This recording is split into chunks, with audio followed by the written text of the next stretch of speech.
The morning sun cast long shadows across the red earth of New Mexico territory as Samuel Morrison stood on his porch, watching smoke rise from the distant mountains. At 52, Samuel had weathered many storms on his ranch, but nothing had prepared him for the tempest brewing between the Mescalero and Chiricahua Apache clans. His weathered hands gripped the wooden railing as he contemplated the impossible position fate had thrust upon him. Samuel's ranch sprawled across 15,000 acres of high desert, a legacy built over 23 years of backbreaking work alongside his late wife, Margaret. The land stretched from Eagle Creek in the north to Devil's Canyon in the south, encompassing rolling hills dotted with juniper and pinyon pine, natural springs that never ran dry, and grasslands that could feed 1,000 head of cattle. It was beautiful country, harsh but honest, and Samuel had earned every inch through sweat, determination, and respect for those who had called this land home long before any white man set foot on it. The trouble had started 3 months earlier when Chief Victorio's son, Joaquin, led a hunting party across what the Chiricahua considered their ancestral territory. They had crossed onto Samuel's land in pursuit of an elk herd, following trails their grandfathers had walked for generations. On that same day, a Mescalero war party led by Chief Santana's nephew, Running Wolf, had been tracking the same herd from the opposite direction. The two groups met at Willow Spring, a sacred water source that both clans claimed as their own. What followed was not the open warfare that white men might have expected, but something far more complex and deeply rooted in Apache tradition. Among the Apache, honor was everything, and the dispute over Willow Spring touched the very core of both clans' identity. The spring had been neutral ground for decades, a place where different bands could water their horses and fill their vessels without fear. But drought had made water precious, and old agreements seemed fragile in the face of survival.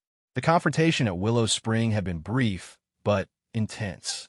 No blood was shed that day, but words were spoken that could not be taken back. Joaquin claimed the Chiricahua had prior right to the spring because his great-grandfather had received visions there from the spirits. Running Wolf countered that the Mescalero had maintained the spring's purity through sacred rituals for 7 generations. Both young men were proud, both were right according to their own traditions, and both were absolutely unwilling to back down. Samuel had witnessed the entire exchange from a ridge overlooking the spring. He had been checking on a sick calf when he heard voices carried on the desert wind. From his vantage point, hidden among the rocks, he watched as 20 Apache warriors faced each other across the small clearing around Willow Spring. The tension was so thick he could almost taste it, like the air before a thunderstorm. He recognized several of the men from both groups. These were not strangers to him, but neighbors, people he had traded with, shared meals with, and considered friends. Chief Victorio himself had once helped Samuel rescue cattle trapped in a flash flood. Chief Santana had warned him of rustlers operating in the territory. The idea that these proud people might spill each other's blood over land that Samuel legally owned made his stomach turn. After the confrontation, both clans had sent emissaries to Samuel's ranch house. They came separately, of course, each group wanting to secure his allegiance before the other could make their case. The Chiricahua delegation arrived first, just as Samuel was finishing his evening chores. Joaquin dismounted from his paint horse with the fluid grace that marked all Apache warriors. He was young, perhaps 25, with intelligent dark eyes and a bearing that commanded respect despite his youth. Behind him rode 3 older warriors, including Thomas Yellowboard, who had served as translator in previous dealings with white ranchers. Samuel Morrison, Joaquin said in careful English, his voice carrying the musical accent of his native tongue. "We come to speak of the land where the willows grow beside clear water." Samuel invited them into his simple adobe home, offering them coffee and the cornbread Margaret had taught him to bake before her passing 5 years earlier. The Apache accepted his hospitality with the grave courtesy that marked all their formal interactions. They sat around his rough-hewn kitchen table, and Samuel waited for them to speak first, as was proper. Thomas Yellowboard served as spokesman, his English polish from years of negotiating with territorial officials. "The place you call Willow Spring has been sacred to the Chiricahua for many generations. Joaquin's ancestor, the warrior Red Hawk, received a vision there that saved our people from starvation during the great drought 40 winters ago. The spirits told him where to find hidden water sources that kept our children alive. Joaquin leaned forward, his hands flat on the table. This is not about ownership as white men understand it. This is about the responsibility to protect a holy place. The Mescalero, they're good people, but they do not carry this burden. It was given to the Chiricahua alone. Samuel listened carefully, recognizing the weight of what they were telling him. Among the Apache, spiritual obligations were not taken lightly. If Joaquin truly believed his clan was responsible for protecting Willow Spring, then he would fight to the death to fulfill that duty. "What are you asking of me?" Samuel said finally. Thomas exchanged glances with Joaquin before answering. "We ask that you recognize our right to the spring. We will not interfere with your cattle or your work on the rest of the land. We ask only that you forbid the Mescalero from using the sacred water." Samuel felt the weight of impossible choice settling on his shoulders. "And if I refuse?" Joaquin's expression hardened slightly. "Then you choose sides against us. We hope you will not do this thing, Samuel Morrison. You have been a friend to our people." The delegation left without demanding an immediate answer, but their message was clear. 2 days later, the Mescalero came. Running Wolf was older than Joaquin, perhaps 30, with scars on his arms that spoke of many battles. His bearing was different, less formal, but no less dignified. Where Joaquin had the intensity of a young eagle, Running Wolf possessed the steady confidence of a seasoned warrior who had proven himself many times over. The Mescalero delegation was smaller, just Running Wolf and 2 companions, but Samuel sensed they were no less determined than the Chiricahua had been. They accepted his hospitality with equal courtesy, though Samuel noticed they examined his home more carefully, as if assessing his character through his possessions. "You know why we have come," Running Wolf said without preamble.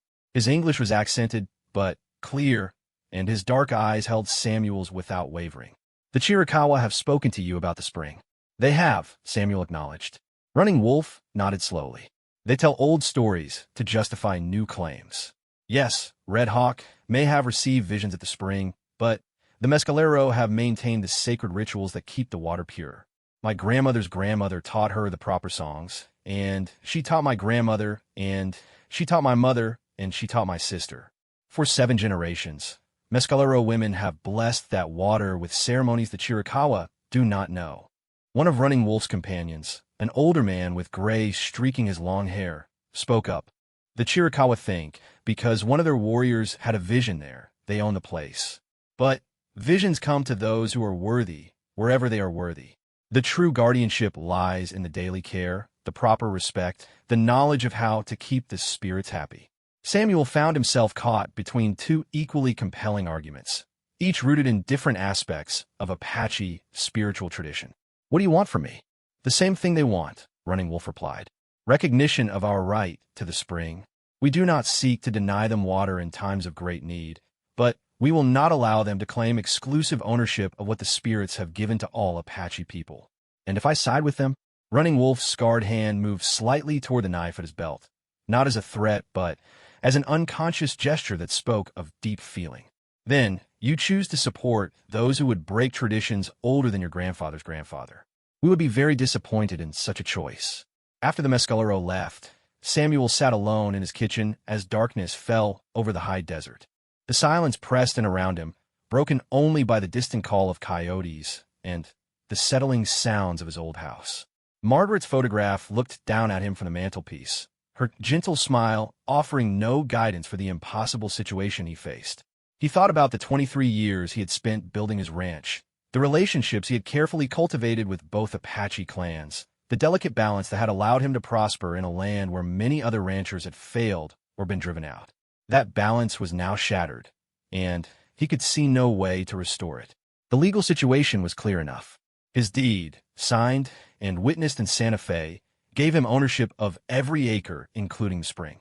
But legal ownership meant nothing if it sparked a war that would destroy everything he had built. More importantly, it meant nothing to him if it required him to betray people he considered friends and neighbors. Samuel had learned early in his ranching career that success in this harsh country depended on more than just cattle and water rights. It required understanding the land itself, respecting its history, and maintaining good relations with everyone who shared it. He had seen other ranchers fail because they viewed the Apache as obstacles to be overcome rather than as people with legitimate claims to their ancestral homeland. Over the following weeks, tension continued to build. Both clans began sending more frequent patrols through Samuel's land, ostensibly hunting or gathering, but clearly marking their presence. The warriors were always polite to Samuel and his few ranch hands, but the message was unmistakable. Each group was making sure the other knew they were not backing down. Samuel tried to go about his normal routine, checking on his cattle, maintaining his fences, and preparing for the harsh winter that would arrive in a few months. But the weight of the impending crisis made every task feel hollow. He found himself riding out to Willow Spring almost daily, as if the place itself might offer some solution to the problem it had created. The spring was beautiful in its simplicity, a clear pool about 10 feet across, fed by an underground stream that had never been known to run dry. Ancient cottonwoods provided shade, and the grass around the water's edge stayed green even in the driest months. He could understand why both clans considered it sacred. There was something peaceful about the place, something that spoke of continuity and permanence in a world where both were rare. On one of these visits, Samuel was surprised to find an old Apache woman sitting beside the spring. She was ancient, her face deeply lined, her white hair braided with traditional ornaments that marked her as a medicine woman. He had never seen her before, but something about her presence made him approach with deep respect. "Grandmother," he said, using the Apache term of respect for elderly women. "I hope I did not disturb you." She looked up at him with eyes that seemed to hold the wisdom of many lifetimes. When she spoke, her voice was soft but clear, and her English was surprisingly good. "You are the rancher," she said. "The one whose land holds the spring of willows." "Yes, grandmother. I am Samuel Morrison." She patted the ground beside her, inviting him to sit. Against all his instincts about maintaining proper distance, Samuel found himself accepting her invitation. There was something about this old woman that commanded both respect and trust. "I'm called Maria Lightfoot," she said. "I am grandmother to both clans, Chiricahua through my mother's line, Mescalero through marriage to my husband's family. I have seen many conflicts, many times when good people let pride lead them into darkness." Samuel felt a glimmer of hope. If this woman had connections to both clans, perhaps she could help find a solution. "The situation is very difficult, grandmother. Both groups have legitimate claims, and I do not wish to choose sides against either." Maria Lightfoot nodded slowly. "The young men think with their hearts, not their heads. Joaquin sees only the insult to his ancestors' memory. Running Wolf sees only the threat to traditions his family has protected for generations. Neither sees the greater truth." "What truth is that, grandmother?" "That the spring belongs to the land, and the land belongs to the spirits, and the spirits care nothing for the boundaries drawn on white man's papers or the pride of warriors who have forgotten wisdom in favor of honor." She fell silent for a long time, gazing into the clear water of the spring. Samuel waited, sensing that more words would come when she was ready. "There is a way," she said finally, "but it will require courage from all sides and wisdom to see beyond what seems possible. Are you willing to trust an old woman's advice?" "I am, grandmother." Maria Lightfoot smiled, and for a moment Samuel saw in her ancient face the beauty she must have possessed in her youth. "Then listen carefully and prepare your heart for what must be done." As the sun set behind the mountains, casting long shadows across the sacred spring, the old medicine woman began to speak of a solution that would require Samuel to risk everything he had built, challenge both Apache clans in ways they would not expect, and trust in forces greater than human pride or legal documents. Her words would change the course of the approaching conflict, though not in ways anyone could have foreseen. The stage was set for a confrontation that would test the bonds of friendship, the strength of tradition, and the power of one man's determination to find peace in a land torn by ancient grievances and modern pressures.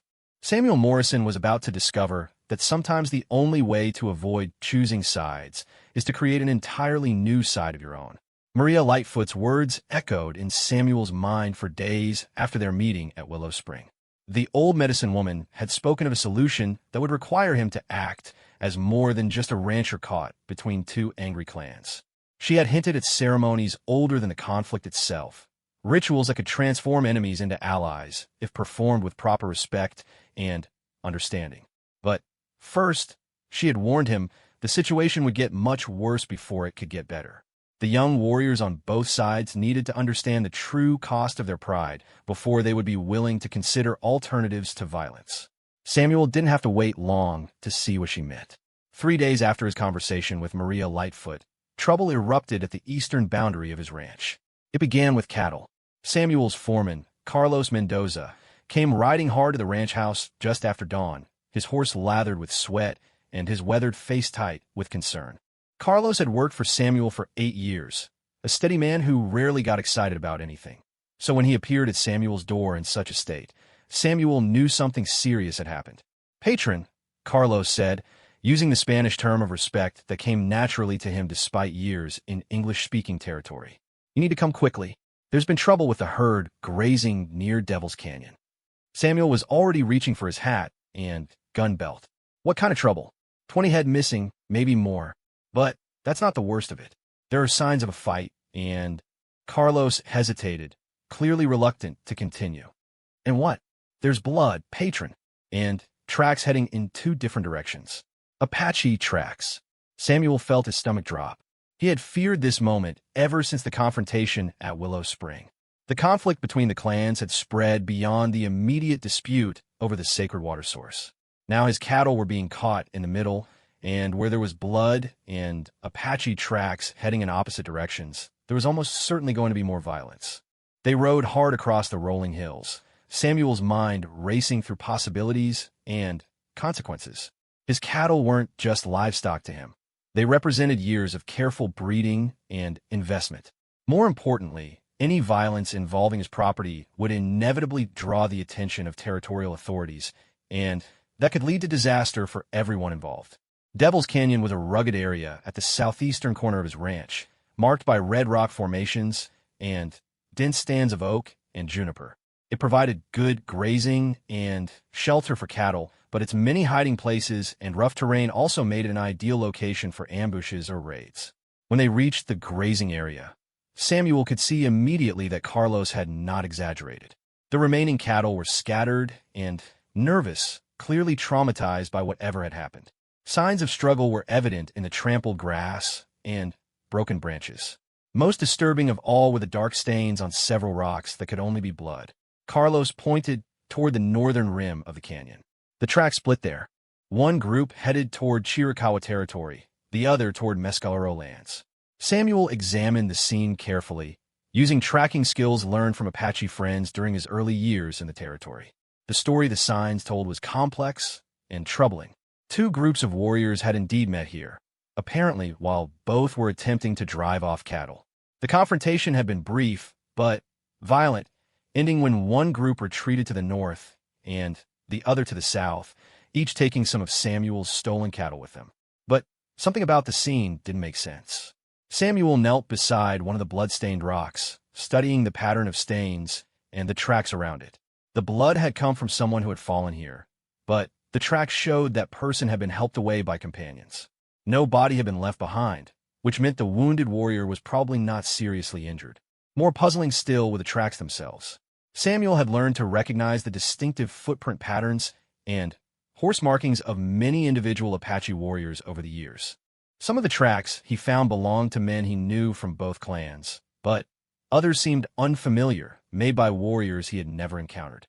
"Carlos," Samuel said slowly, "send one of the boys back to the ranch house. Tell him to ride carefully and watch for anyone following. I want to examine this area more thoroughly." As Carlos dispatched young Miguel Rodriguez on the task, Samuel continued his investigation. The more he studied the scene, the more convinced he became that something was very wrong with the obvious explanation. The cattle theft appeared almost secondary to the confrontation between the 2 groups. Several animals that could have been easily taken had been left behind, and the track showed that both groups had approached the canyon at nearly the same time, as if by arrangement. Samuel was still pondering these inconsistencies when the sound of approaching horses made him look up. A group of riders was descending into the canyon from the western approach, moving at a steady pace that suggested purpose rather than haste. As they drew closer, Samuel recognized Joaquin at the head of a party of 6 Chiricahua warriors. The young war leader's face was grim as he approached. His horse showed signs of hard riding, and there was dried blood on his shirt sleeve that hadn't been there during his previous visit to the ranch house. Samuel Morrison, Joaquin said formally, his voice carrying barely controlled anger. We have come because of what happened here. I was hoping you might be able to explain that, Samuel replied carefully. My foreman tells me 20 head of cattle are missing, and there are signs of violence. Joaquin's jaw tightened. Running Wolf's warriors attacked us while we were pursuing cattle thieves. They wounded my cousin Black Horse and stole the animals we had recovered for you. This was the first Samuel had heard about anyone recovering his stolen cattle. You were pursuing thieves? 3 white men, probably rustlers from across the territorial line. We saw them driving your cattle toward Devil's Canyon yesterday evening. We followed to return your property, as any neighbor should do. Joaquin's eyes flashed with indignation. But when we cornered them here, the mescalero appeared and claimed we were the thieves. Samuel felt pieces of a puzzle beginning to form in his mind. What happened to the 3 white men? They escaped during the fighting. Running Wolf's people were so eager to attack us, they let the Real thieves get away. Joaquin's voice carried bitter frustration. Now, the mescalero have your cattle and claim they rescued them from us. Before Samuel could respond, another group of riders appeared at the northern rim of the canyon. Even at a distance, he could see they were mescalero warriors. Joaquin and his men immediately tensed, hands moving instinctively toward their weapons. Everyone stay calm, Samuel said firmly, positioning his horse between the 2 groups. We're going to settle this with words, not bullets. Running Wolf led the mescalero party down into the canyon with the same steady determination Joaquin had shown. Like the Chiricahua leader, he showed signs of recent conflict, and his expression was tight with anger. The 2 groups of warriors faced each other across the bloodstained ground. The tension so thick Samuel could almost taste it. Running Wolf, Samuel said before either young leader could speak. Joaquin tells me there were 3 white rustlers involved in this incident. Can you confirm that? Running Wolf's eyes never left Joaquin's face. There may have been white men here, but when we arrived, we found only Chiricahua warriors driving away your cattle. If there were thieves, they fled when we appeared to stop the real theft. You lie, Joaquin said quietly, his voice deadly in its restraint. We recovered those cattle from the white thieves. You attacked us without cause and stole what we had rightfully reclaimed. I do not lie, Running Wolf replied with equal intensity. Nor do I steal. We took the cattle to prevent you from completing your theft. They are safe in our keeping until Samuel Morrison can reclaim them properly. Samuel realized he was witnessing something more complex than a simple dispute over stolen cattle. Both young leaders were telling the truth as they understood it, but their conflicting versions of events suggested that someone had deliberately manipulated the situation to create this confrontation. Both of you, listen carefully, Samuel said, raising his voice to carry authority he hoped he actually possessed. I believe you're both being played for fools by whoever those white rustlers really were. The suggestion that they might have been manipulated clearly stung both young warriors, but Samuel pressed on. Think about what happened. 3 men steal my cattle and drive them to an isolated canyon. You, Joaquin, follow to recover them. You, Running Wolf, arrive at almost exactly the same time. The thieves escape while you fight each other, and now both clans are angry with the other instead of pursuing the real criminals. Joaquin frowned, clearly beginning to see the logic in Samuel's words. You think it was planned? I think someone wanted you 2 groups to fight each other. The question is who benefits from conflict between the Chiricahua and mescalero. Running Wolf dismounted and approached the blood-stained rocks, examining them with the careful attention of an experienced tracker. After several minutes, he straightened and looked directly at Joaquin. The white man tracks, he said slowly. They lead toward the old mine trail, not toward the territorial line. Samuel felt a chill of realization. The abandoned silver mine northwest of Devil's Canyon had been worked out years ago, but its extensive tunnel system would provide perfect hiding places for anyone wanting to avoid detection. More importantly, the mine was located on land that belonged neither to Samuel's ranch nor to traditional Apache territory. It was a perfect base for someone planning mischief in the area. If the thieves went to ground at the old mine, Samuel said, they're probably still there with the rest of my cattle. And if someone's been using that mine as a base for rustling operations, there might be evidence of other thefts. Joaquin and Running Wolf exchanged glances, and Samuel could see both young leaders beginning to reconsider their assumptions about what had really happened. The possibility that they had been manipulated into fighting each other was clearly disturbing to both proud warriors. "There is only one way to learn the truth," Running Wolf said finally. "We must go to the mine and see what is there." Together, Joaquin added, his voice carrying a challenge. "Chiricahua and Mescalero to settle this matter properly." Samuel realized he was witnessing a crucial moment. If the two groups could work together to investigate the mine, it might provide a foundation for resolving not just the immediate crisis, but the larger conflict over Willow Spring.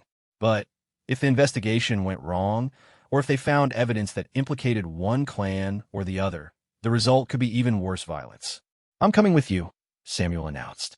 "It's my cattle that were stolen and my land where this happened. I have a right to see this through." Neither young leader objected, though Samuel could see they both had reservations about including him in what was essentially Apache business. But his presence might actually help keep the peace between the two groups, and his knowledge of the local terrain could be valuable. The combined party of Chiricahua and Mescalero warriors, led by a white rancher caught in the middle of their conflict, set out for the abandoned mine as the afternoon sun beat down on the red rocks of Devil's Canyon. None of them could have anticipated what they would find in the dark tunnels beneath the earth, or how that discovery would transform their understanding of the forces working to destroy the fragile peace of the high desert. As they rode toward the mine, Samuel noticed that Maria Lightfoot's prediction was already proving accurate. The situation was indeed getting worse, but perhaps it was necessary before it could get better. The old medicine woman had spoken of wisdom emerging from conflict, of truth being revealed through trial. Now, as representatives of two angry clans rode together toward an uncertain confrontation, Samuel began to understand what she had meant. The real test was just beginning. At the abandoned mine, they would face not just the mystery of the stolen cattle, but revelations that would shake their understanding of the conflict itself. Forces much more dangerous than Apache pride were at work in the territory, and the discovery of those forces would require Chiricahua, Mescalero, and White Rancher to choose between old grudges and new alliances. The sun was moving toward the western horizon as the unlikely alliance approached the mine entrance, unaware that their greatest challenges still lay ahead in the darkness below ground. The abandoned Esperanza mine had been carved into the mountainside during the silver boom of the 1860s, when prospectors believed the hills around Devil's Canyon contained enough precious metal to rival the great strikes in Colorado. They had been wrong, but not before they had tunneled deep into the rock, creating a maze of passages that honeycombed the entire mountainside. Samuel had explored the mine several times over the years, partly from curiosity and partly to ensure that none of his cattle had fallen into the open shafts. He knew the main tunnel extended nearly 300 feet into the mountain, with dozens of side passages branching off at various levels. It was treacherous terrain even in daylight, and the thought of armed rustlers hiding in those dark depths made his skin crawl. The combined party of Chiricahua and Mescalero warriors approached the mine entrance with the caution of experienced fighters entering potentially hostile territory. Joaquin and Running Wolf had established an uneasy truce for the duration of the investigation, but Samuel could feel the tension crackling between their followers like lightning before a storm. The mine entrance yawned before them like a great mouth in the rock face, partially concealed by mesquite and prickly pear that had grown up around the abandoned workings. Fresh horse tracks led directly into the tunnel, confirming their suspicions that someone had been using the mine as a hideout. "The tracks are recent," Running Wolf observed, kneeling beside the entrance to examine the prints in the sandy soil.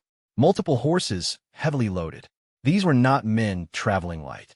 Joaquin studied the broken vegetation around the entrance. They had been coming and going for some time. See how the brush has been pushed aside repeatedly, how the path is worn smooth. Samuel felt a growing sense of unease as he realized the implications. If rustlers had been operating from the mine for weeks or months, they had been stealing cattle throughout the territory while he and everyone else assumed the losses were due to natural causes or occasional raiders from across the Mexican border. "He may come, but he stays between our groups where we can protect him." Running Wolf's lieutenant, a scarred warrior named Joseph Swift Arrow, added his own assessment. "The white man knows these tunnels. His knowledge may be valuable." Samuel lit the torch and led the way into the mine, with Joaquin and Running Wolf flanking him and their warriors spread out in a protective formation behind them. The air inside was cool and damp, carrying the musty smell of old timber and stagnant water. Their footsteps echoed off the rock walls despite their efforts to move quietly. 50 feet into the tunnel, they encountered the first evidence that their suspicions were correct. A side passage that Samuel remembered as partially collapsed had been cleared and reinforced with new timber. Someone had spent considerable time and effort making the old mine livable. The sound of voices echoing from deeper in the tunnel brought the entire party to a halt. Samuel extinguished his torch, and they waited in darkness, listening to the distant conversation. The voices were speaking English, confirming that they were dealing with white rustlers rather than Apache raiders. 3 white men, whispered Joseph Swift Arrow, whose hearing was legendary among his people. Maybe 4. They are arguing about something. Joaquin motioned for silence and led the group forward using a combination of hand signals that both Apache clans understood. They moved like shadows through the darkness, guided by the sound of voices and the faint light emanating from somewhere ahead. The main tunnel opened into a large natural cavern that the miners had expanded into an underground chamber. Lamplight flickered off the walls, revealing a scene that none of them had expected. The cavern had been turned into a headquarters for an extensive criminal operation. Rough tables were piled with maps of the territory, lists of ranchers and their property, and what appeared to be bills of sale for stolen livestock. A forge had been set up in one corner, clearly used for altering cattle brands. Most shocking of all were the supplies: boxes of ammunition, cases of rifles, and barrels of whiskey that could only be intended for trading with hostile tribes. 4 men were gathered around the largest table, their conversation growing more heated as the hidden observers watched.